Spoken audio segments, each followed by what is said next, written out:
Le meilleur cadeau, ce sera quand elle partira. Ces mots, je les ai entendus de la bouche de mon propre petit-fils, dans ma propre maison, alors que je venais de leur ouvrir ma porte après 10 ans de silence, 10 ans sans un appel, sans une visite, sans un mot. Et puis, un matin de décembre, ils sont tous revenus, avec des sourires, des embrassades, des « Mamie, tu nous as tellement manqué ». Mais moi, Juliette Lefebvre, 62 ans, j'ai compris ce soir-là que l'argent ne change pas les gens. Il révèle simplement qui ils ont toujours été. Je me souviens de ce carnet. Un petit carnet bleu à spirale, posé sur la table de mon salon. Dedans, j'avais noté chaque appel que je leur avais passé, chaque message vocal laissé, chaque date d'anniversaire oubliée, 120 pages remplies de silence. Pendant 10 ans, j'ai appelé, j'ai envoyé des lettres, j'ai proposé des déjeuners. Rien. Soriane, ma fille, répondait parfois avec un « Maman, on est très occupés, tu comprends ». Charlotte, Sacha, Florent, mes petits-enfants, ne décrochaient jamais. Je me suis dit que c'était ma faute, que j'avais dû faire quelque chose de mal, que j'étais peut-être trop insistante, trop vieille, trop seule. Alors j'ai arrêté d'appeler. Et puis, il y a 2 semaines, ma vie a basculé. Un ticket de loto acheté par hasard dans une supérette près de chez moi.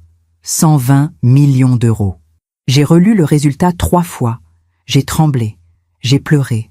Pas de joie, mais de peur, parce que je savais ce qui allait arriver. 48 heures plus tard, ils étaient tous devant ma porte. Soriane, les larmes aux yeux. Charlotte, avec un bouquet de fleurs. Sacha et Florent, souriant comme s'ils n'avaient jamais disparu. « Mamie, on a vu la nouvelle aux informations. On voulait être sûr que tu allais bien. » Je les ai fait entrer. Parce que c'est ce qu'on fait, n'est-ce pas? On ouvre la porte, on sourit, on pardonne. Mais cette nuit-là, alors que je passais devant la chambre d'amis où il dormait, j'ai entendu Sacha murmurer à Charlotte « Le meilleur cadeau, ce sera quand elle partira. » Et Charlotte a ri doucement. Je ne suis pas entrée dans la chambre, je ne les ai pas confrontés. Je suis retournée dans mon lit, ce carnet bleu serré contre ma poitrine. Et pour la première fois en 10 ans, j'ai souri. Parce que j'ai enfin compris. Ils n'étaient pas revenus par amour. Ils étaient revenus pour l'argent. Et maintenant que je savais, je pouvais faire ce que j'aurais dû faire il y a bien longtemps. Parfois, on pardonne trop, on excuse trop, on espère trop. Et vous, avez-vous déjà été trahi par ceux que vous aimiez le plus? Racontez-moi votre histoire dans les commentaires. J'aimerais vous lire. Il y a eu un temps où cette maison était pleine de rire. C'était il y a longtemps, avant le silence, avant les appels sans réponse, avant que je ne devienne invisible aux yeux de ma propre famille. Je me souviens de l'odeur du dimanche, le poulet rôti au four, les pommes de terre dorées, la tarte aux pommes qui refroidissait sur le rebord de la fenêtre. Soriane arrivait toujours vers midi, avec les enfants. Charlotte avait 8 ans, Sacha 6, Florent 4. Ils couraient dans le jardin. Ils se cachaient derrière les rosiers. Ils criaient « Mamie, viens jouer !» et je laissais tout tomber pour les rejoindre. Mon mari, Pierre, était encore là. Il fumait sa pipe sur la terrasse, un journal plié sur les genoux. Il disait toujours « Juliette, tu les gâtes trop ». Mais il souriait en le disant. Après sa mort, en 2007, j'ai cru que la famille allait se resserrer, qu'on aurait besoin les uns des autres, que Soriane viendrait plus souvent. Au début, c'est ce qui s'est passé. Elle m'appelait 2 fois par semaine. « Maman, comment tu vas? Tu as besoin de quelque chose ?» Les enfants venaient encore les mercredis. On faisait des gâteaux ensemble. Charlotte me racontait ses devoirs. Sacha me montrait ses dessins. Florent s'endormait sur mes genoux en regardant des dessins animés. Je me sentais utile. J'étais grand-mère. J'avais une place. Mais les années ont passé. Les enfants ont grandi. Charlotte est entrée au lycée. Sacha s'est passionné pour le football. Florente a commencé à passer ses après-midi chez des amis. Soriane a eu une promotion. Maman, tu comprends, avec mon nouveau poste, je n'ai plus beaucoup de temps. Je comprenais. Bien sûr que je comprenais. Les mercredis sont devenus mensuels. Puis les dimanches aussi. Puis les appels ont cessé d'être réguliers. En 2012, pour mon 55e anniversaire, personne n'est venu. Soriane m'a envoyé un message. « Désolée maman, on a complètement oublié. On se voit bientôt, promis. » J'ai soufflé mes bougies seule, j'ai rangé le gâteau, j'ai ouvert mon carnet bleu et j'ai écrit « 12 novembre 2012, anniversaire. Personne. » C'était la première ligne. Je ne savais pas encore que ce carnet allait se remplir. Je ne savais pas que 3 ans plus tard, en 2015, tout allait s'arrêter complètement, que Soriane ne répondrait plus du tout, que les enfants m'effaceraient de leur vie comme on efface une tache sur une nappe. Mais à cette époque-là, j'avais encore de l'espoir. Je pensais que c'était juste une phase, que les familles traversent des moments difficiles, que l'amour finit toujours par revenir. Ce carnet bleu, je le regardais parfois avec tendresse, comme un aide-mémoire. La prochaine fois que Soriane appellera, je lui parlerai de ça. Mais Soriane n'a plus appelé. Et moi, j'ai continué à remplir les pages. Pendant que je raconte tout cela, je me demande d'où vous m'écoutez. Écrivez le nom de votre ville en commentaire. Je serai heureuse de savoir que quelqu'un, quelque part, m'écoute vraiment. La première fissure, je ne l'ai pas vue venir. C'était en 2013, un jeudi de juin. Je m'en souviens parce que c'était le jour de la remise des diplômes de Charlotte. Elle terminait le collège. J'étais si fière. Je lui avais acheté un bracelet en argent. Pas trop cher, mais élégant. Avec une petite gravure. Pour ma Charlotte, mamie Juliette. J'ai appelé Soriane 3 jours avant la cérémonie. « Maman, écoute. » Elle avait cette voix gênée. « Il y a seulement 2 places pour les invités. Moi et son père, tu comprends ?» J'ai compris. « Bien sûr, ma chérie. Ce n'est pas grave. Je lui donnerai son cadeau plus tard. » Mais Soriane n'a jamais organisé ce plus tard. Quelques semaines ont passé. J'ai rappelé. Pas de réponse. J'ai laissé un message. « Ma chérie, j'ai le cadeau de Charlotte. Dis-moi quand je peux passer. » Rien. J'ai attendu 1 mois, puis 2, puis 3. En septembre, j'ai décidé d'aller directement chez elle. J'habite à Versailles. Soriane vit à Paris, dans le 15e arrondissement. 40 minutes de RER. Ce n'était pas loin. Je suis arrivée un samedi après-midi, le bracelet dans mon sac. J'ai sonné. Personne. J'ai sonné encore. Puis j'ai entendu des rires à l'intérieur, des voix, la télévision. Ils étaient là. Ils ne voulaient simplement pas ouvrir. Je suis restée devant cette porte pendant 10 minutes, peut-être 15, comme une idiote, avec mon petit sac et mon bracelet emballé dans du papier rose. Finalement, je suis repartie. Dans le RER, j'ai ouvert mon carnet bleu. J'ai écrit « 14 septembre 2013, porte fermée ». Ils étaient là. C'était la page numéro 7. Après cela, les choses ont changé. Les appels sont devenus plus rares. Soriane répondait 1 fois sur 3. « Maman, je suis au travail. Maman, les enfants ont des devoirs.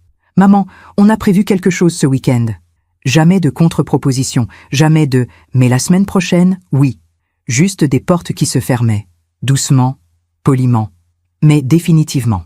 En 2014, pour Noël, j'ai envoyé des cadeaux par la poste. Des livres pour les enfants, un foulard pour Soriane, une carte avec un mot doux. Je n'ai jamais su s'il les avait reçus. Personne ne m'a remercié. Personne n'a appelé. Le 25 décembre, j'ai mangé seul. Une dinde pour une personne. Une bougie sur la table. La radio en fond sonore pour ne pas entendre le silence. J'ai écrit dans mon carnet « 25 décembre 2014, Noël, seul ». Page 23. Et puis, en 2015, tout s'est arrêté. Plus de réponses, plus de messages lus, plus rien. Comme si j'avais cessé d'exister. Je ne comprenais pas. Qu'avais-je fait? Qu'avais-je dit? Pourquoi m'abandonnait-il comme ça? J'ai continué à appeler, pendant des mois, pendant des années. Parce que c'est ce que font les mères. C'est ce que font les grands-mères. On n'abandonne pas, même quand on est abandonné. Mais eux, ils avaient déjà tourné la page. Avez-vous déjà été exclu d'un moment important par ceux que vous aimiez? Dites-moi en commentaire. Parfois, savoir qu'on n'est pas seul, ça aide à tenir. Pendant les 5 années qui ont suivi, j'ai tout essayé pour les reconquérir. Tout. J'ai changé mon numéro de téléphone en 2016, en me disant que peut-être ils avaient perdu l'ancien. J'ai envoyé le nouveau par lettre recommandée. Soriane l'a reçu. Je sais parce que j'ai eu l'accusée de réception. Elle n'a jamais appelé. J'ai essayé les messages sur les réseaux sociaux, Facebook, Instagram. Je voyais leur vie défiler devant mes yeux. Charlotte en vacances en Espagne. Sacha qui fêtait ses 18 ans avec des amis. Florent à un concert. Ils avaient l'air heureux. Ils avaient l'air vivants. Et moi, j'étais juste un fantôme qui commentait leurs photos. « Tu es magnifique, ma chérie. Joyeux anniversaire, mon grand. J'espère que tu passes un bon moment. » Jamais de réponse. Parfois un « j'aime ». Rarement. En 2017, j'ai décidé de changer de stratégie. Peut-être que j'étais trop insistante, peut-être qu'il fallait que je leur donne de l'espace. Alors j'ai arrêté d'appeler. J'ai arrêté d'envoyer des messages. J'ai attendu. 3 mois. 6 mois. 1 an. Rien. Personne n'a remarqué mon silence. Pour mon 60e anniversaire, en 2023, j'ai organisé un petit déjeuner, juste au cas où. J'ai acheté des croissants, du jus d'orange, des fruits, j'ai mis une nappe propre, j'ai sorti les belles assiettes, j'ai attendu, personne n'est venu. À 14 heures, j'ai rangé. J'ai jeté les croissants. J'ai pleuré dans la cuisine, debout devant l'évier, en lavant des assiettes qui n'avaient servi à rien.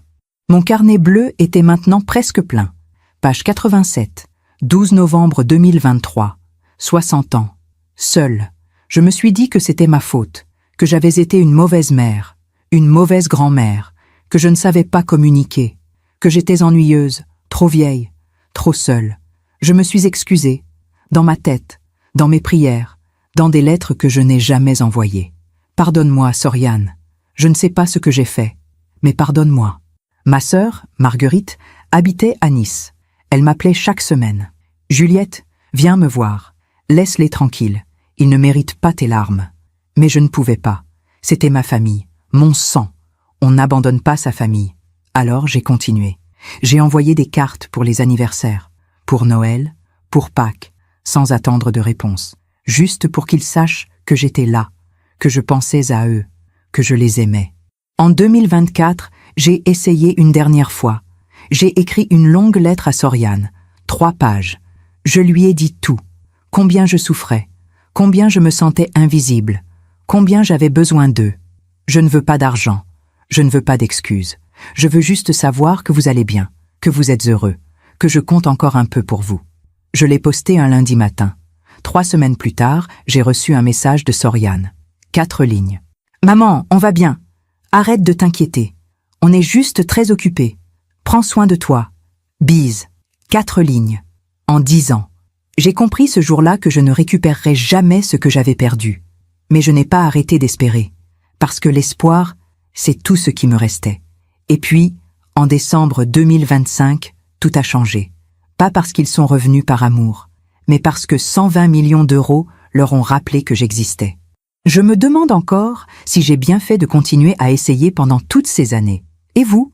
Avez-vous déjà espéré trop longtemps? Racontez-moi. Le 8 décembre 2025, ma vie a basculé. J'étais dans la supérette du quartier, celle où je vais chaque samedi matin pour faire mes courses. Toujours les mêmes produits, toujours le même trajet. Une vie simple, prévisible. En passant devant le comptoir, j'ai vu les tickets de loterie. Je n'avais jamais joué. Jamais. Pierre disait toujours, c'est jeter l'argent par les fenêtres. Mais ce jour-là, je ne sais pas pourquoi, je me suis arrêté. Un ticket, s'il vous plaît. 3 €. J'ai coché des numéros au hasard. Le 12, le 23, le 38. Des dates qui ne voulaient rien dire. Ou peut-être tout.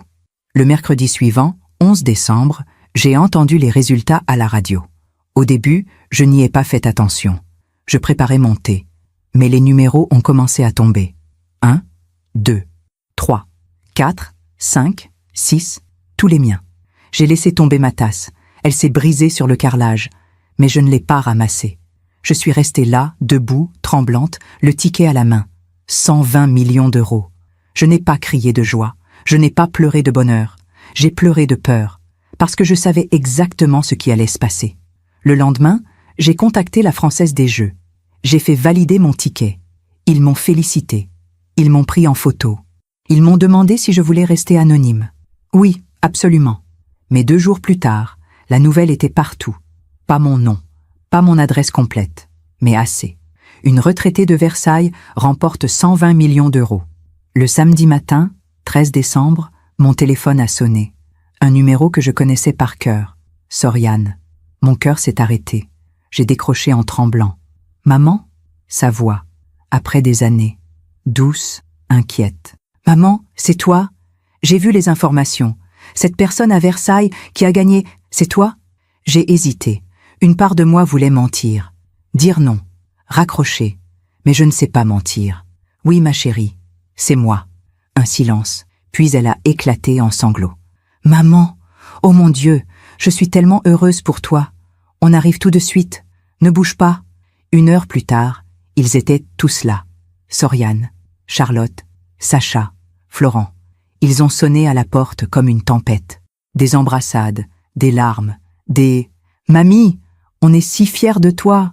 Charlotte m'a offert un bouquet de roses blanches. « Mamie, tu nous as tellement manqué !» Sacha m'a serré dans ses bras. « On est désolé, mamie. On a été trop occupés.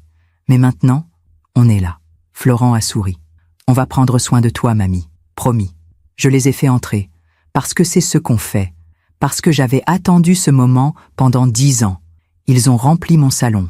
Ils ont parlé, ri, posé des questions. « Tu vas faire quoi avec tout cet argent, mamie? Tu as pensé à investir? À acheter une maison plus grande ?» Je les écoutais. Je souriais. Mais quelque chose en moi restait silencieux. Ce soir-là, ils ont décidé de rester dormir. « On ne va pas te laisser seule, mamie. Pas maintenant. » J'ai préparé les chambres. J'ai sorti des draps propres. J'ai cuisiné un dîner. Comme avant. Comme dans mes souvenirs. Mais ce n'était pas comme avant. Vers 22 heures, je suis allée me coucher. Épuisée. Pas de bonheur. Juste épuisée. J'ai fermé ma porte. Mais je ne dormais pas. Je ne pouvais pas. Et puis, vers minuit, j'ai entendu des voix. Dans le couloir. Devant la chambre d'amis où dormaient Charlotte et Sacha. Des chuchotements. Je me suis levée.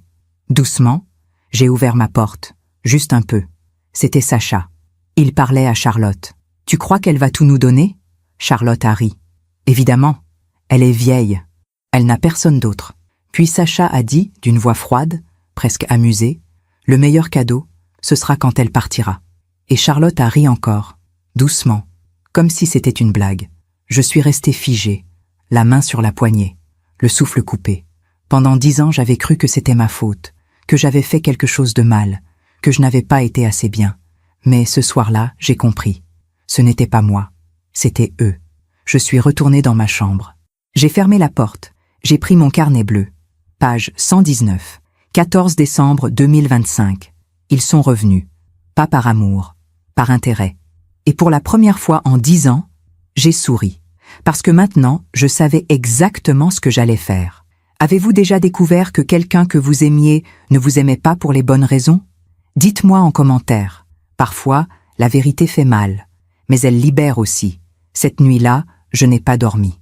Je suis restée assise dans mon lit, le carnet bleu ouvert sur mes genoux, à relire 10 ans de silence, 10 ans de messages non retournés, 10 ans d'anniversaires oubliés, 10 ans de mensonges que je me racontais à moi-même. Ils sont occupés, ils m'aiment, mais ils ne savent pas comment le montrer. C'est ma faute. Toutes ces excuses, toutes ces justifications, tout ce pardon que je leur avais donné sans qu'ils ne le demandent jamais. Et maintenant, cette phrase. Le meilleur cadeau, ce sera quand elle partira. À 5 heures du matin, je me suis levée. J'ai fait du café. Je me suis assise à la table de la cuisine, face à la fenêtre. Le jour n'était pas encore levé. La maison était silencieuse. J'ai pensé à Pierre. S'il avait été là, qu'aurait-il dit? Je connaissais la réponse. Il aurait été furieux. Il les aurait mis dehors immédiatement. Juliette, arrête de te laisser marcher dessus. Tu vaux mieux que ça. Mais Pierre n'était plus là depuis 18 ans. Et moi, j'avais passé ces 18 années à essayer de garder une famille qui ne voulait plus de moi. Vers 7 heures, j'ai entendu des bruits à l'étage, des portes qui s'ouvraient, des pas dans le couloir, des voix ensommeillées. Charlotte est descendue la première. Elle portait un de mes vieux peignoirs. Elle m'a souri. « Bonjour, mamie. Tu as bien dormi ?» J'ai souri aussi. « Oui, ma chérie. Et toi ?»« Très bien. C'est tellement agréable d'être ici. Ça faisait longtemps. Tellement longtemps. 10 ans. » Sacha et Florent sont arrivés ensuite. Puis, Soriane. Ils se sont installés autour de la table, comme une famille normale, comme si rien ne s'était passé. J'ai préparé le petit déjeuner. Du pain grillé, de la confiture, du café, des jus de fruits, tout ce que j'avais préparé pendant des années pour des gens qui ne venaient jamais. Ils ont mangé, ils ont ri, ils ont parlé de leur vie, de leurs projets, de leurs rêves. Personne n'a mentionné les 10 ans de silence. Personne n'a demandé pardon. Personne n'a dit « Mamie, on est désolé ». Vers 10 heures, Soriane a commencé à parler d'argent. « Maman, il faut qu'on discute. 120 millions, c'est énorme. Tu as besoin de conseils, de protection. » Charlotte a acquiescé. « Mamie, Il y a des gens qui pourraient essayer de profiter de toi. Sacha a ajouté, on devrait peut-être consulter un avocat, un conseiller financier. Florent a souri.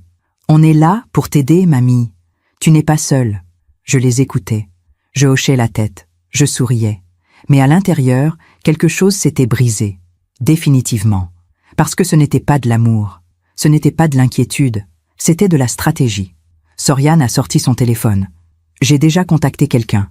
Un ami qui travaille dans la gestion de patrimoine. Il peut te rencontrer la semaine prochaine. Maman, tu devrais aussi penser à nous. Elle a dit cela doucement, presque timidement. Je veux dire, tu as toujours voulu aider tes petits-enfants, non? Leur offrir un avenir meilleur? Charlotte a baissé les yeux. Mamie, je rêve d'acheter un appartement. Mais avec les prix à Paris, Sacha a ajouté, moi, j'aimerais créer ma propre entreprise. Mais les banques ne me prêtent rien. Florent a souri. Et moi, j'ai toujours rêvé de voyager, de voir le monde. Ils parlaient tous en même temps. Ils me regardaient avec des yeux suppliants, des yeux pleins d'espoir. Mais moi, je voyais autre chose. Je voyais Sacha, à 2 heures du matin, chuchotant « Le meilleur cadeau, ce sera quand elle partira ».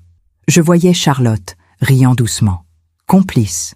Je voyais Soriane, qui n'avait pas répondu à mes appels pendant 10 ans, mais qui avait trouvé mon numéro en moins de 24 heures quand il s'agissait d'argent. J'ai posé ma tasse de café, calmement. Les enfants, je vais réfléchir. Soriane a froncé les sourcils. Maman, il ne faut pas attendre trop longtemps. Il faut organiser tout ça correctement. Je sais, ma chérie, mais j'ai besoin de temps. Charlotte a posé sa main sur la mienne. Mamie, on est là pour toi. On veut juste t'aider. J'ai regardé sa main. Cette main qui n'avait pas serré la mienne depuis des années. Cette main qui maintenant cherchait quelque chose. Pas moi, mon argent. Ils sont restés toute la journée du dimanche. Ils ont regardé la télévision. Ils ont parlé. Ils ont ri. Moi, j'ai cuisiné. J'ai servi. J'ai souri. Mais dans ma tête, je faisais des calculs, des plans, des décisions. Le soir, avant de repartir, Soriane m'a serré dans ses bras. Maman, on revient demain. On ne va pas te laisser seule. Charlotte a embrassé ma joue. Je t'aime, mamie. Sacha a souri. À demain, mamie. Florent a agité la main depuis la voiture. J'ai fermé la porte derrière eux. J'ai attendu que leurs voix disparaissent dans la rue, que le bruit du moteur s'éloigne. Puis je suis retourné dans ma chambre. J'ai ouvert mon carnet bleu. Page 120. 15 décembre 2025. Ils veulent l'argent. Pas moi. La vérité est claire maintenant. Puis j'ai fait quelque chose que je n'avais jamais fait. J'ai ouvert mon ordinateur. J'ai cherché sur Internet comment changer de testament en urgence. J'ai lu, pendant des heures, jusqu'à ce que le soleil se lève à nouveau. Le lundi matin, 16 décembre, j'ai appelé mon notaire. Maître Dupont, c'est Juliette Lefebvre. J'ai besoin de vous voir aujourd'hui. C'est urgent. Il a hésité. Madame Lefebvre, mon agenda est très chargé. Maître, j'ai gagné 120 millions d'euros à la loterie et je veux changer mon testament, aujourd'hui. Il y a eu un silence. Puis, je vous attends à 14 heures. À 13 heures, Soriane a appelé. Maman, on arrive dans 1 heure. On a rendez-vous avec le conseiller financier à 15 heures.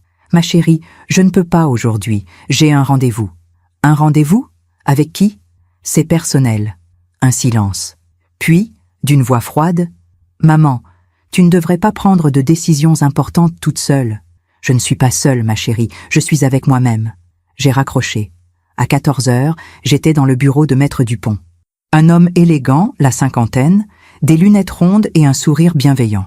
Madame Lefebvre, félicitations pour votre gain. Comment puis-je vous aider? Je me suis assise. J'ai posé mon carnet bleu sur son bureau. Maître, j'ai un testament qui laisse tout à ma fille Soriane. Je veux le changer. Il a hoché la tête. Vous voulez répartir différemment entre vos héritiers? Non. Je veux tout laisser à ma sœur, Marguerite Leblanc. Elle vit à Nice. Il a levé les yeux. Surpris. Votre fille, elle ne recevra rien? Rien. Et vos petits-enfants? Rien non plus. Maître Dupont a retiré ses lunettes. Il m'a regardé avec attention. Madame Lefebvre, c'est une décision importante. Êtes-vous certaine? J'ai ouvert mon carnet. Je lui ai montré les pages. Les 120 pages remplies de dates, d'anniversaires oubliés, d'appels sans réponse, de Noël seul. Maître, pendant 10 ans, ils m'ont ignoré.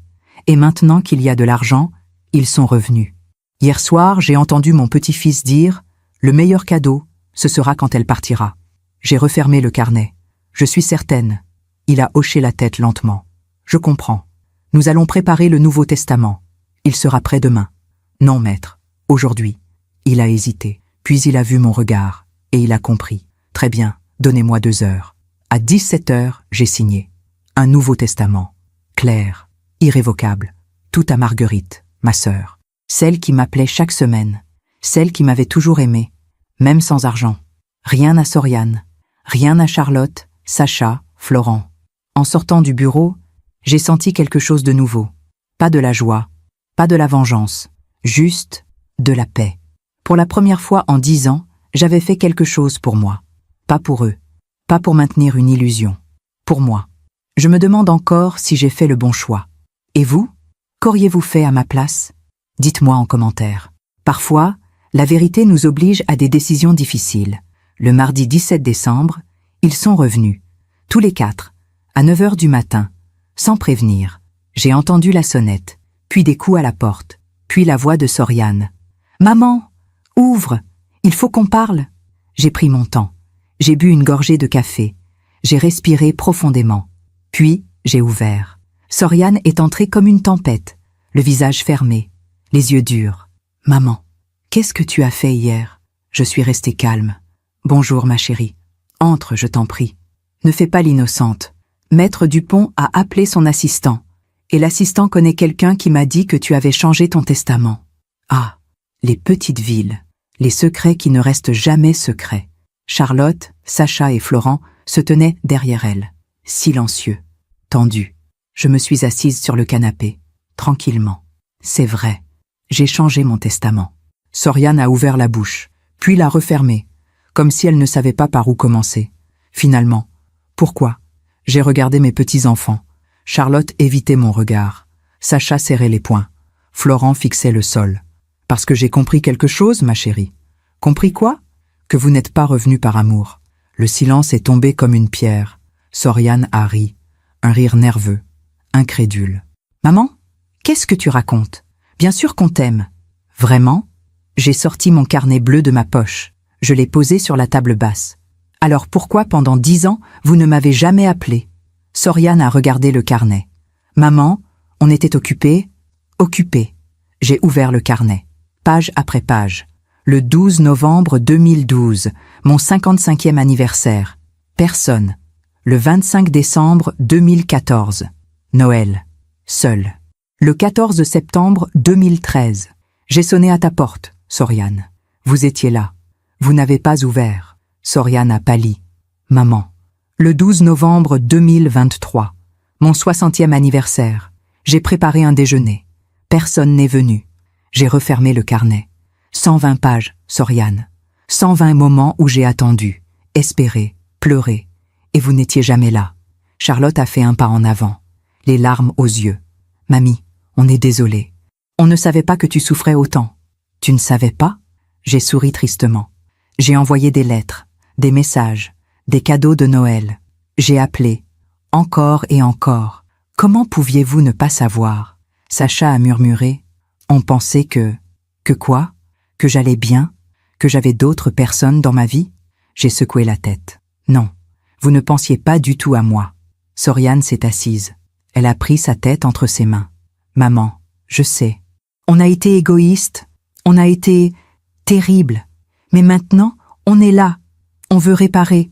Réparer? J'ai répété le mot lentement.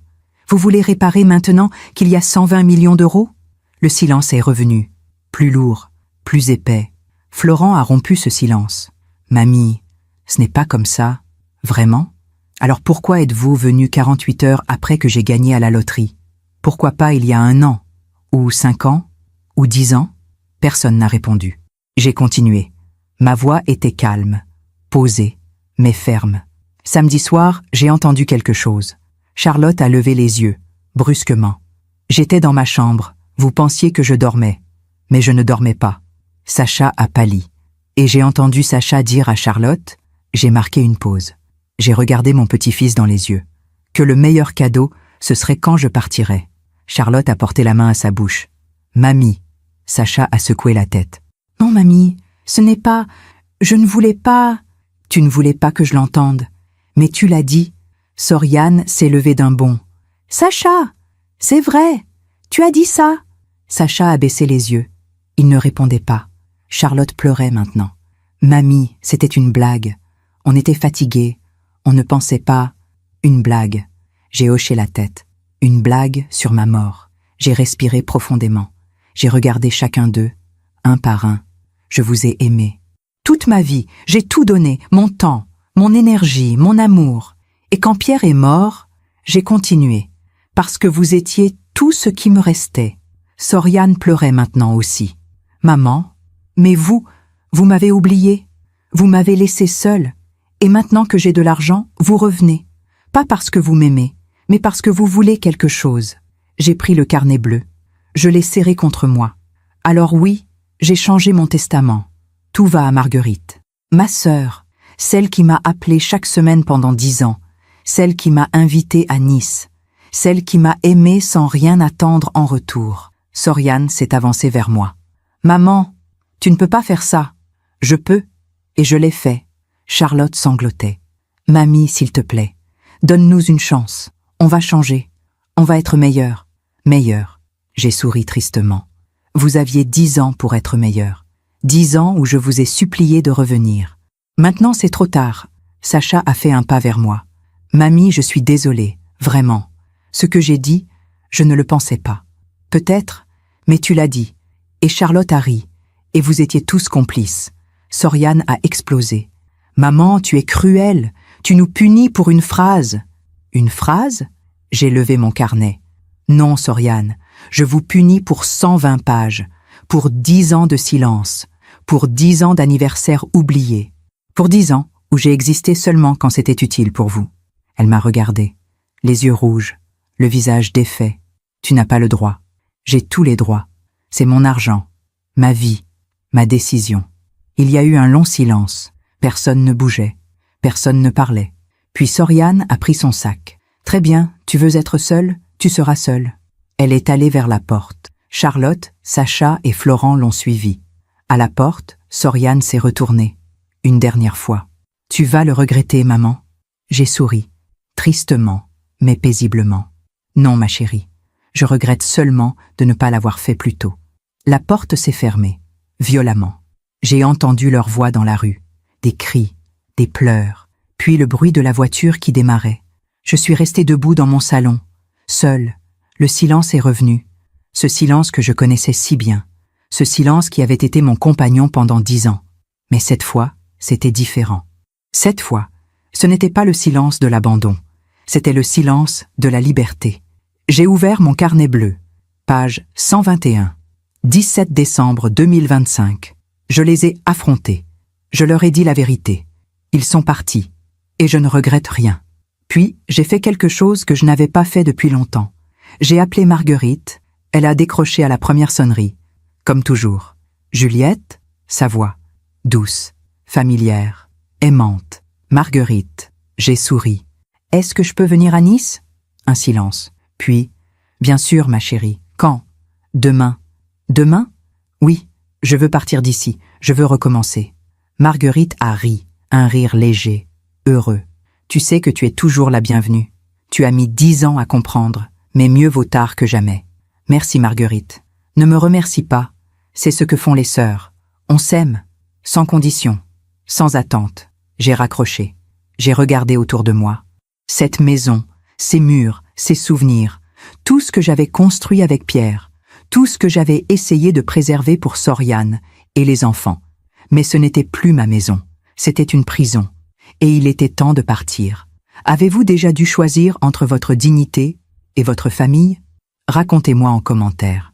Parfois, partir, c'est la seule façon de se retrouver. Le mercredi 18 décembre, j'ai commencé à ranger ma vie. Pas toute ma vie. Juste ce qui comptait vraiment. J'ai ouvert les placards, les tiroirs, les boîtes au fond du grenier. 35 ans dans cette maison. 35 ans de souvenirs. Mais je n'allais pas tout emporter. Je n'allais garder que l'essentiel. J'ai commencé par les photos. Des albums entiers. Pierre et moi, le jour de notre mariage, En 1985, j'avais 22 ans. Lui, 26. On souriait comme si le monde nous appartenait. Pierre tenant Soriane dans ses bras, quelques heures après sa naissance. 1988. Il pleurait de joie. Soriane enfant, courant dans le jardin. Soriane adolescente, boudeuse mais belle. Soriane adulte, le jour de son mariage. Et puis, les petits-enfants. Charlotte, bébé. Sacha faisant ses premiers pas. Florent soufflant ses bougies d'anniversaire. J'ai regardé ces photos longtemps. J'ai pleuré. Pas de colère, pas de regret. Juste de tristesse. Parce que ces moments avaient été réels. Ils avaient été beaux. Et quelque part, entre ces sourires et aujourd'hui, quelque chose s'était brisé. Mais je ne pouvais pas les forcer à m'aimer. Je ne pouvais pas acheter leur affection avec 120 millions d'euros. Tout ce que je pouvais faire, c'était partir. Avec dignité. J'ai mis les photos de Pierre dans une valise. Celle de Soriane enfant. Celle des petits-enfants quand ils étaient petits. Avant que tout ne change. Les photos récentes, celles où il souriait à l'appareil mais jamais à moi, je les ai laissées dans les albums. Je les ai fermées. Je les ai rangées dans un carton. Un jour, peut-être, Soriane viendrait les chercher. Ou peut-être pas. Ensuite, j'ai trié les vêtements. Les robes que je ne portais plus. Les chaussures trop vieilles. Les manteaux qui prenaient la poussière. J'ai rempli 6 sacs. Pour les associations caritatives. Je n'allais garder que l'essentiel. Des vêtements simples, élégants. Pour une nouvelle vie. Une vie à Nice, près de la mer, près de Marguerite. L'après-midi, j'ai appelé une agence immobilière. « Bonjour, je voudrais vendre ma maison. Rapidement. » La femme au téléphone a pris mes coordonnées. « Nous pouvons passer demain pour une estimation. »« Parfait. Venez demain matin. »« Madame, puis-je vous demander pourquoi cette urgence ?» J'ai hésité, puis j'ai souri. Parce que je recommence ma vie. Et je n'ai plus 20 ans. Je ne veux pas perdre de temps. Elle a ri. « Je comprends. À demain, Madame Lefebvre. » Le soir, j'ai préparé un dîner.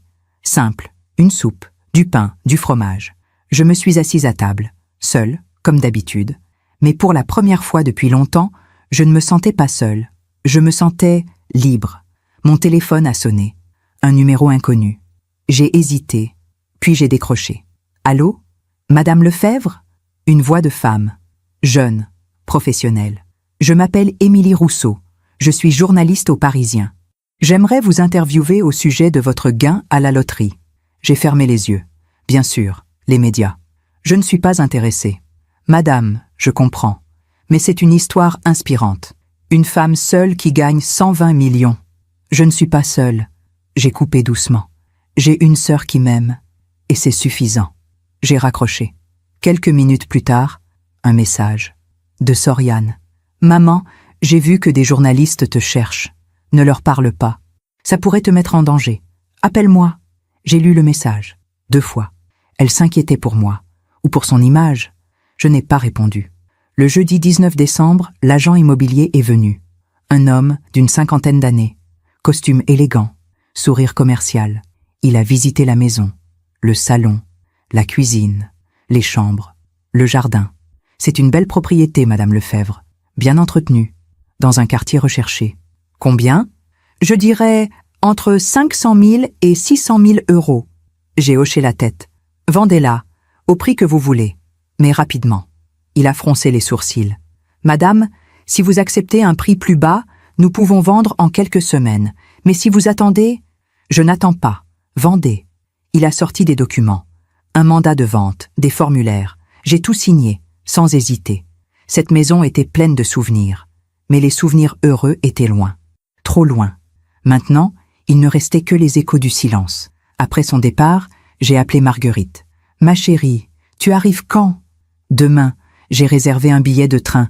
J'arrive à Nice à 16 heures. »« Parfait, je t'attends à la gare. »« Oh, Juliette, je suis si heureuse. » Sa voix, pleine de chaleur, de sincérité.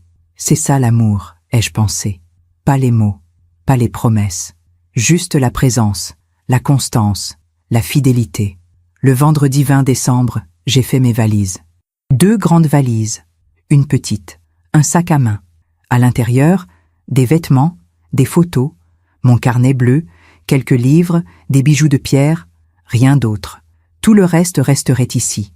Les meubles, la vaisselle, les souvenirs trop lourds. Avant de partir, j'ai fait une dernière chose. J'ai écrit une lettre, à Soriane. Pas une lettre de colère, pas une lettre de reproche, juste une lettre d'adieu. Ma chère Soriane, quand tu liras cette lettre, je serai déjà partie. Je suis allée vivre à Nice, chez Marguerite. J'ai vendu la maison. J'ai changé mon testament. Je sais que tu es en colère. Je sais que tu penses que je suis injuste. Mais pendant 10 ans, j'ai essayé de vous garder dans ma vie. J'ai appelé, j'ai écrit, j'ai attendu. Et vous n'êtes jamais venu. Alors quand vous êtes revenu après que j'ai gagné à la loterie, j'ai compris. Ce n'était pas moi que vous vouliez. C'était l'argent. Je ne te juge pas, Soriane. Je sais que la vie est difficile. Que l'argent change les priorités. Mais moi, je ne veux pas être aimé pour mon argent. Je veux être aimé pour ce que je suis. Marguerite m'a toujours aimé. Sans condition, sans attente. Et c'est avec elle que je veux passer mes dernières années. Je te souhaite d'être heureuse, ma chérie. Vraiment. Mais je ne peux plus faire semblant. Prends soin de toi. Prends soin de tes enfants. Et si un jour, tu réalises que l'amour vaut plus que l'argent, appelle-moi. Je t'écouterai. Avec tout mon amour, maman. J'ai plié la lettre. Je l'ai mise dans une enveloppe. J'ai écrit l'adresse de Soriane. Puis je l'ai posée sur la table de la cuisine. À côté du carnet bleu, oui, j'ai laissé le carnet bleu. Ces 120 pages de douleur. Je n'en avais plus besoin. Elles avaient fait leur travail. Elles m'avaient aidé à comprendre. Maintenant, il était temps de tourner la page. À 14 heures, le taxi est arrivé. J'ai pris mes valises. J'ai fermé la porte à clé. J'ai glissé la clé dans la boîte aux lettres, comme convenu avec l'agent immobilier. J'ai regardé la maison une dernière fois. 35 ans. Une vie entière. Mais ce n'était plus ma vie. Dans le taxi, je me suis retournée. J'ai vu la maison s'éloigner, puis disparaître. J'ai pensé à Pierre. J'ai pensé à Soriane enfant. J'ai pensé aux dimanches heureux. Puis, j'ai pensé aux 10 ans de silence. Et j'ai compris que je faisais le bon choix. À la gare, j'ai acheté un café. Je me suis assise sur un banc. J'ai regardé les gens passer. Des familles, des couples, des enfants qui riaient. Et moi, une femme de 62 ans, avec 2 valises et un billet pour Nice. Seule, mais pas abandonnée. Libre. Le train est arrivé à 14h30. Je suis montée. J'ai trouvé ma place. Côté fenêtre. Le train a démarré. Lentement. Puis plus vite. Paris s'est éloigné. Puis a disparu. Pendant le trajet, j'ai regardé le paysage défiler. Les champs. Les villages. Les montagnes au loin. J'ai pensé à ce qui m'attendait. Nice. La mer. Marguerite.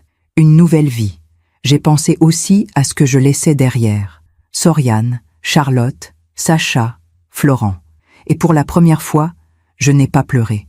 Parce que j'avais compris quelque chose. On ne peut pas forcer les gens à nous aimer. On ne peut pas acheter l'amour. On ne peut pas mendier l'affection. Tout ce qu'on peut faire, c'est se respecter soi-même et partir quand il le faut. À 16h pile, le train est arrivé à Nice. J'ai descendu mes valises. Je suis sortie sur le quai. Et là, je l'ai vue. Marguerite, ma sœur. 65 ans, cheveux blancs, sourire immense. Elle a couru vers moi. Elle m'a serré dans ses bras, fort, longtemps. Juliette, ma petite sœur. Enfin, j'ai pleuré. Mais cette fois, c'était des larmes de soulagement. Marguerite, merci. Ne me remercie pas. C'est ici que tu aurais toujours dû être. Elle a pris une de mes valises. On a marché vers sa voiture. En chemin, elle m'a demandé « Alors, tu as vraiment tout laissé à leur mère ?» J'ai souri. « Non, je t'ai tout laissé à toi. » Elle s'est arrêtée. Elle m'a regardé, incrédule. « Quoi ? Tout. Les 121 millions. La maison. Tout. Juliette, tu as été là, Marguerite, pendant 10 ans. Chaque semaine, tu m'as appelé, tu m'as invité, tu m'as aimé, sans rien attendre. » Elle a secoué la tête. « Je ne veux pas de ton argent. » « Je sais, c'est pour ça que tu le mérites. » Elle a ri, puis elle a pleuré, puis elle m'a serré encore dans ses bras. « On va le partager alors, moitié-moitié. »« Non, Marguerite, c'est à toi. Fais-en ce que tu veux, garde-le, donne-le, mais c'est à toi. » Elle a hoché la tête, les larmes aux yeux. « D'accord, mais une chose. »« Quoi ? » ?»« On achète une maison ensemble, près de la mer, avec un grand jardin, et on vieillit ensemble. Comme 2 vieilles folles heureuses. J'ai souri. Marché conclu. On est monté dans la voiture. Elle a démarré. En roulant vers son appartement, j'ai regardé par la fenêtre. La mer, le ciel bleu, les palmiers, Nice, une ville que je ne connaissais presque pas, mais qui allait devenir mon nouveau chez moi. Avez-vous déjà dû tout recommencer? Tout quitter pour vous retrouver? Dites-moi en commentaire. Parfois, le courage, c'est de partir. Les premiers jours à Nice ont été étranges. Pas difficiles, pas tristes, juste différents. Je me réveillais dans une chambre que je ne reconnaissais pas. J'entendais des bruits nouveaux. Le cri des mouettes, le bruit de la mer au loin, les voix des voisins qui parlaient fort, avec cet accent du sud que je ne connaissais pas. Mais Marguerite était là, chaque matin, avec un café, un sourire, une présence qui ne demandait rien. Alors, ma belle, tu as bien dormi? Oui, mieux que depuis longtemps. Et c'était vrai. Le samedi 21 décembre, on est allé se promener sur la promenade des Anglais. Il faisait doux, 15 degrés. Le soleil brillait. La mer était calme. On a marché lentement. Marguerite me tenait le bras. Pas parce que j'en avais besoin, juste parce que c'était naturel. Tu vois, Juliette, c'est ça la vie. Le soleil, la mer, la simplicité. J'ai souri. Je crois que j'avais oublié. Tu ne l'avais pas oublié. Tu t'étais juste perdue dans les attentes des autres. On s'est assise sur un banc, face à la mer. Marguerite m'a regardée. Tu as des nouvelles de Soriane? Non. Rien. Tu crois qu'elle va essayer de te retrouver? J'ai haussé les épaules. Peut-être. Ou peut-être pas. Je ne sais pas. Et pour la première fois, ça ne me fait pas mal. Marguerite a hoché la tête. C'est bon signe. Mais elle avait raison de poser la question. Parce que le dimanche 22 décembre, tout a explosé. Ce matin-là, Marguerite est allée acheter le journal. Elle est revenue, le visage fermé. « Juliette, regarde. » Elle m'a tendu le journal. En première page de la rubrique locale, la gagnante de la loterie disparaît. Sa famille inquiète lance un appel. J'ai lu l'article, lentement. Soriane Mercier, 47 ans, lance un appel pour retrouver sa mère. Juliette Lefebvre, 62 ans, qui a disparu sans laisser de traces après avoir gagné 120 millions d'euros à la loterie. Ma mère est fragile. Elle vit seule depuis des années. Nous craignons qu'elle ait été manipulée ou mise en danger. Si quelqu'un l'a vue, contactez-nous, déclare Madame Mercier, visiblement émue. Les petits-enfants de Madame Lefebvre, Charlotte, Sacha et Florent se disent dévastés par cette disparition. On l'aime tellement. On veut juste savoir qu'elle va bien, confie Charlotte, 26 ans. La famille a déposé une main courante au commissariat de Versailles. J'ai reposé le journal. Mes mains tremblaient, fragiles. J'ai répété le mot. Elle dit que je suis fragile, que j'ai peut-être été manipulée. Marguerite s'est assise à côté de moi. C'est du théâtre, Juliette. Elle joue la victime pour que tu aies l'air coupable. Je sais. J'ai fermé les yeux. Mais les gens vont la croire. Ils vont penser que je suis une vieille femme sénile qui s'est fait avoir. Et alors? Marguerite a pris ma main. Tu sais la vérité. C'est tout ce qui compte. Mais l'article ne s'est pas arrêté là. Le lendemain, lundi 23 décembre, d'autres journaux ont repris l'histoire. Une famille déchirée par l'argent. Loterie. Quand la fortune brise les liens. La fille inquiète pour sa mère milliardaire. Soriane a donné des interviews. À la radio, à la télévision. Je les ai regardées, sur l'ordinateur de Marguerite. Soriane pleurait face à la caméra, les yeux rouges, la voix tremblante. Ma mère, elle était tout pour nous. Mais depuis qu'elle a gagné, elle a changé. Elle est devenue méfiante, froide. Elle nous a déshérités. Elle a vendu la maison sans nous prévenir. Elle a disparu. L'intervieweur a demandé « Vous pensez qu'elle a été manipulée ?» Je ne sais pas. Peut-être. Ou peut-être qu'elle ne va pas bien psychologiquement. L'argent peut faire ça. Changer les gens. Charlotte était là aussi, à côté de sa mère, les larmes aux yeux. « Mamie, si tu nous entends, reviens, s'il te plaît. On t'aime. On veut juste te parler. » Sacha a ajouté « On ne veut pas ton argent, mamie. On veut toi. » J'ai éteint l'ordinateur. Marguerite me regardait. « Ils sont doués. »« Oui, très doués. »« Tu vas leur répondre ?» J'ai réfléchi. Longtemps. Non, parce que j'avais compris quelque chose. Si je répondais, si je me justifiais, si je racontais ma version, ça deviendrait une bataille, une guerre médiatique. Elle dirait une chose, je dirais autre chose, et les gens choisiraient un camp. Mais je ne voulais pas me battre. Je voulais juste vivre, en paix. Alors j'ai fait quelque chose de simple. J'ai appelé Maître Dupont. Maître, c'est Juliette Lefebvre. Madame Lefebvre, j'ai vu les articles. Vous allez bien? Très bien, maître. Je suis à Nice, chez ma sœur, et je vais rester ici. Votre fille prétend que vous avez disparu. Je n'ai pas disparu. J'ai juste changé de vie. Et c'est mon droit. Absolument. Maître, je veux que vous fassiez quelque chose pour moi. Dites-moi. Je veux que vous envoyiez une lettre à Soriane, avec copie aux journaux. Une lettre simple, où vous confirmez que je vais bien, que je suis chez ma sœur, que j'ai pris mes décisions en toute lucidité, que je ne suis ni manipulée ni en danger. C'est tout. C'est tout. Pas de justification, pas d'explication, juste les faits. Très bien, je m'en occupe. Le mardi 24 décembre, la lettre est parue. Dans les journaux. Sur Internet. Communiqué officiel de Maître Dupont, notaire, je confirme que Madame Juliette Lefebvre, 62 ans, est en parfaite santé physique et mentale. Elle réside actuellement à Nice, chez sa sœur, Madame Marguerite Leblanc. Elle a pris toutes ses décisions de manière libre et éclairée, en présence de son notaire. Madame Lefebvre souhaite vivre sa nouvelle vie en paix et demande à sa famille de respecter son choix. Faite à Versailles, le 24 décembre 2025. Après ça, le silence. Soriane n'a pas répondu. Elle n'a pas donné d'autres interviews, parce qu'elle n'avait plus d'arguments. Mais quelques jours plus tard, j'ai reçu un message. De Charlotte. Pas un appel, pas une lettre, juste un message. Sur WhatsApp. Mamie, je sais que tu ne veux plus nous parler. Je comprends. Enfin, j'essaie de comprendre. Maman est effondrée. Sacha et Florent aussi. Moi aussi. Je sais qu'on a été horrible. Je sais qu'on t'a abandonné. Et je sais que cette phrase que Sacha a dite, elle t'a fait mal. Il le regrette. Vraiment. Mais mamie, tu étais tout pour nous quand on était petits. Tu te souviens? Les mercredis, les gâteaux, les histoires que tu nous racontais? Je sais qu'on ne peut pas revenir en arrière. Mais est-ce qu'on peut au moins se parler? Une fois, j'ai lu le message. 3 fois. Marguerite m'a regardé. Tu vas répondre? Je ne sais pas. Elle a l'air sincère. Peut-être. Ou peut-être qu'elle joue encore un rôle. J'ai réfléchi toute la journée. Et finalement, j'ai répondu. Pas un long message. Juste quelques lignes. Charlotte, je me souviens de tout. Des mercredis, des gâteaux, des histoires. Et c'est justement parce que je me souviens que ça fait si mal. Pendant 10 ans, j'ai essayé de retrouver ces moments. J'ai appelé, j'ai écrit, j'ai attendu. Vous n'êtes jamais venu. Et quand vous êtes revenu, ce n'était pas pour moi. C'était pour l'argent. Je ne te déteste pas, Charlotte. Je ne vous déteste pas. Mais je ne peux pas faire semblant que rien ne s'est passé.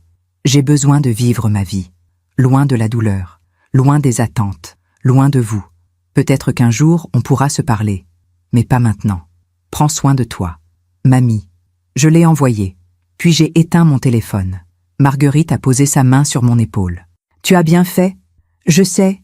Mais ça fait quand même mal. Ça va toujours faire mal, Juliette. Mais moins, avec le temps. Et elle avait raison. Parce que les jours suivants, quelque chose a changé. Je ne pensais plus à eux constamment. Je ne regardais plus mon téléphone toutes les 5 minutes. Je vivais. On a acheté une petite maison. Marguerite et moi, près de la mer, avec un jardin, des oliviers, une terrasse où on pouvait prendre le café le matin en regardant le soleil se lever. On a meublé la maison ensemble. On a ri, on a discuté, on a cuisiné, on a créé une vie, simple, belle, paisible. Un jour, début janvier 2026... Non, pardon, je me trompe. Un jour, fin décembre 2025, Marguerite m'a dit « Tu sais ce que je trouve drôle? Quoi? Tu as fui ta famille pour être heureuse. Et maintenant, tu es plus heureuse que tu ne l'as été depuis 10 ans. » J'ai souri. C'est vrai. C'est ça, la justice, Juliette. Pas la vengeance, pas la punition. Juste vivre bien, malgré tout. Et c'était exactement ça. Je n'avais pas détruit Soriane. Je ne l'avais pas humiliée. Je ne lui avais pas fait de mal. Je l'avais juste laissé partir. Et en faisant ça, je m'étais libérée. Parfois, le soir, je pensais à eux. Je me demandais s'ils regrettaient, s'ils comprenaient, s'ils souffraient. Et puis, je me rappelais cette phrase. Le meilleur cadeau, ce sera quand elle partira. Ils avaient eu leur souhait. J'étais partie, mais pas comme ils l'imaginaient. Pas dans un cercueil, pas en leur laissant tout. J'étais partie vivante, heureuse, libre. Et ça, c'était ma justice. Pas bruyante, pas spectaculaire, juste poétique. Avez-vous déjà vécu une justice silencieuse? Ou la vie vous a rendu ce qu'on vous avait pris? Racontez-moi en commentaire. Parfois, le meilleur des châtiments, c'est de vivre heureux malgré tout. Aujourd'hui, nous sommes le 23 décembre 2025. Cela fait exactement 3 jours que je suis arrivée à Nice. 3 jours que j'ai quitté Versailles. 3 jours que j'ai tourné la page.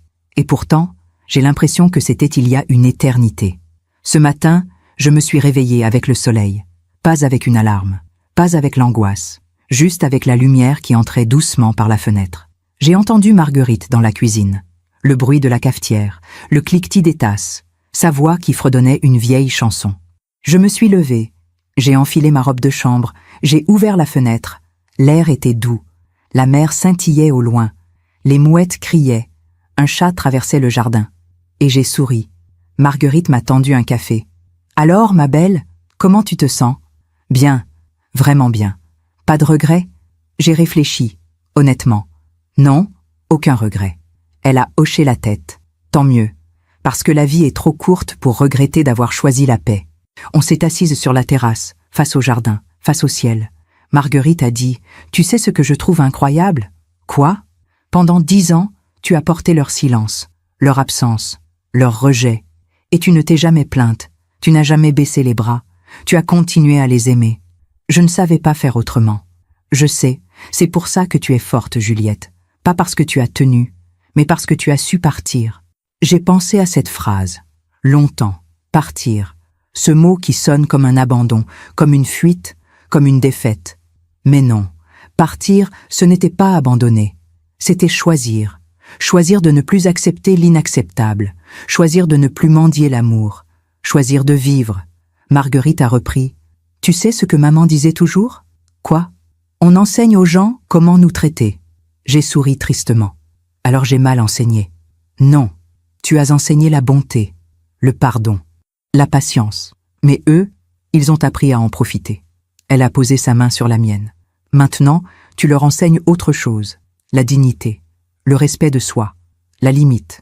On est resté silencieuse un moment, juste à écouter les oiseaux, le vent dans les oliviers, le monde qui continuait à tourner. Puis j'ai demandé, « Tu crois qu'ils vont comprendre un jour ?» Marguerite a haussé les épaules. Peut-être, ou peut-être pas. Mais ce n'est pas ton problème, Juliette. Ton problème, c'était de te sauver toi-même. Et tu l'as fait. L'après-midi, on est allé marcher. Sur la plage cette fois. Il y avait des familles, des enfants qui couraient, des couples qui se promenaient main dans la main, des grands-parents qui jouaient avec leurs petits-enfants. J'ai regardé ces grands-parents, leur sourire, leur joie. Et j'ai ressenti, quoi? De la tristesse? Un peu. De la jalousie? Non. Juste de l'acceptation. Parce que j'avais compris quelque chose. On ne peut pas contrôler l'amour des autres. On ne peut pas forcer les gens à nous aimer comme on voudrait être aimé. Tout ce qu'on peut faire, c'est décider ce qu'on accepte et ce qu'on refuse.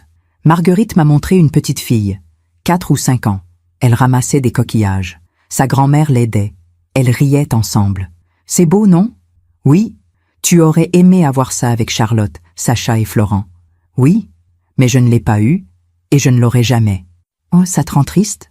J'ai réfléchi. Ça me rendait triste. Mais maintenant, je pense que chacun fait ses choix.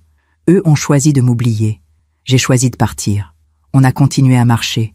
Puis Marguerite a dit, « Tu sais, Juliette, je pense que tu as fait quelque chose d'important. » Quoi?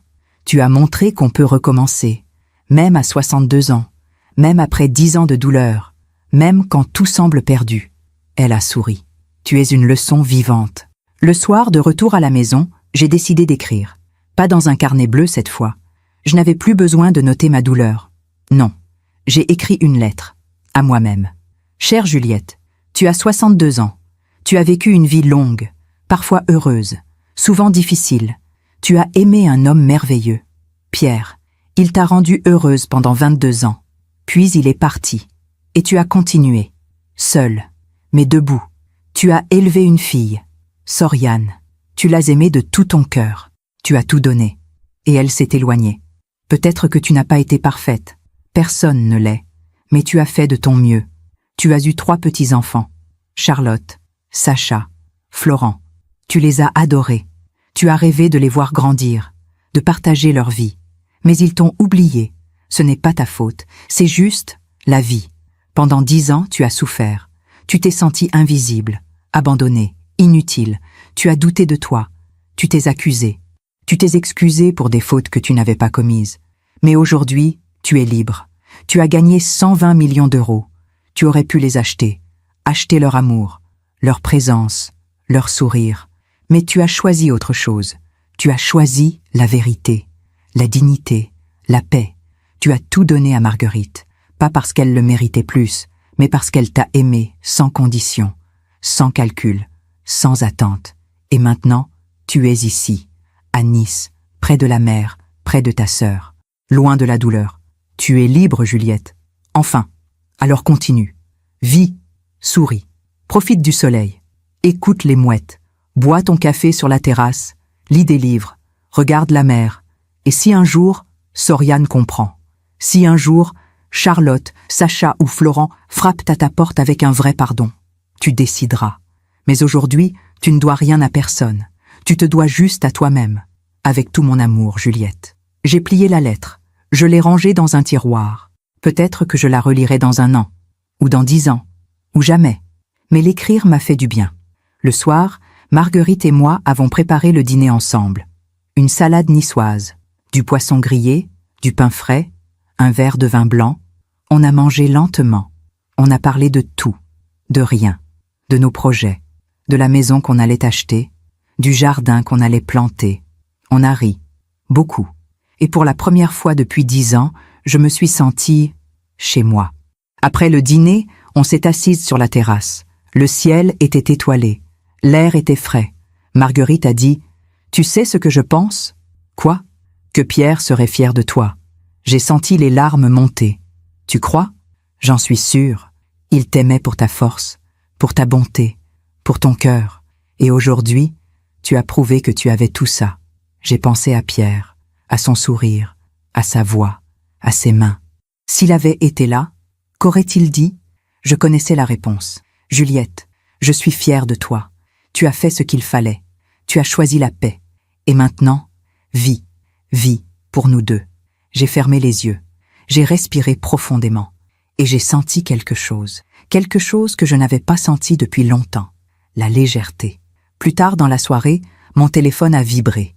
Un message de Charlotte. « Mamie, je comprends. Je ne vais plus t'embêter. Mais je voulais juste te dire merci pour les mercredis, pour les gâteaux, pour les histoires, pour tout. Je ne l'oublierai jamais. Même si tu ne veux plus me voir. Je t'aime. Charlotte. » J'ai lu le message. 3 fois. Marguerite m'a regardé. « Tu vas répondre ? Pas maintenant. Peut-être un jour, quand je serai prête. Et si tu n'es jamais prête, alors je ne répondrai jamais. Et ce sera mon droit. » Marguerite a hoché la tête. « Tu sais, Juliette, tu as fait quelque chose que beaucoup de gens ne font jamais. »« Quoi ? » ?»« Tu as mis tes limites. Tu as dit non. Tu as choisi toi-même. » Elle a souri. « C'est ça, être forte. » Ce soir-là, avant de dormir, j'ai regardé par la fenêtre. La mer, les étoiles, la ville qui scintillait au loin.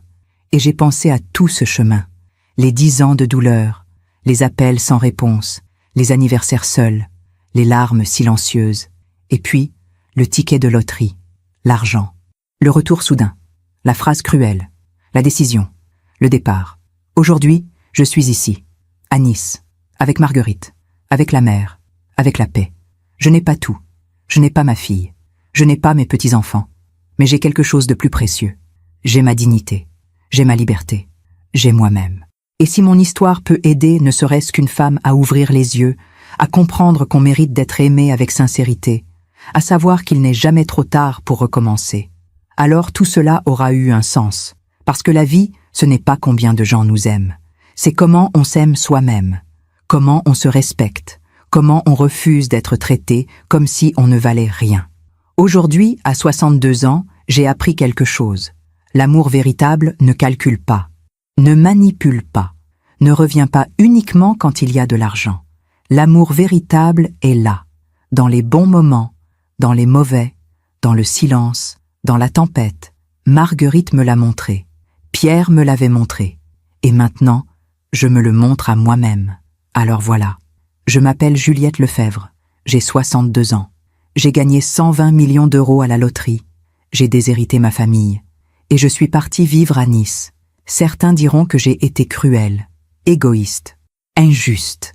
Mais moi, je sais que j'ai fait ce qu'il fallait, parce que pour la première fois en 10 ans, je respire. Merci de m'avoir écouté jusqu'au bout. Si cette histoire a touché votre cœur, abonnez-vous et activez la cloche pour entendre d'autres femmes qui ont transformé la douleur en sagesse. Chaque jour, une femme, une leçon de vie. Partagez cette histoire avec quelqu'un que vous aimez. Parfois, une histoire change toute une journée. Que Dieu vous bénisse et à très bientôt.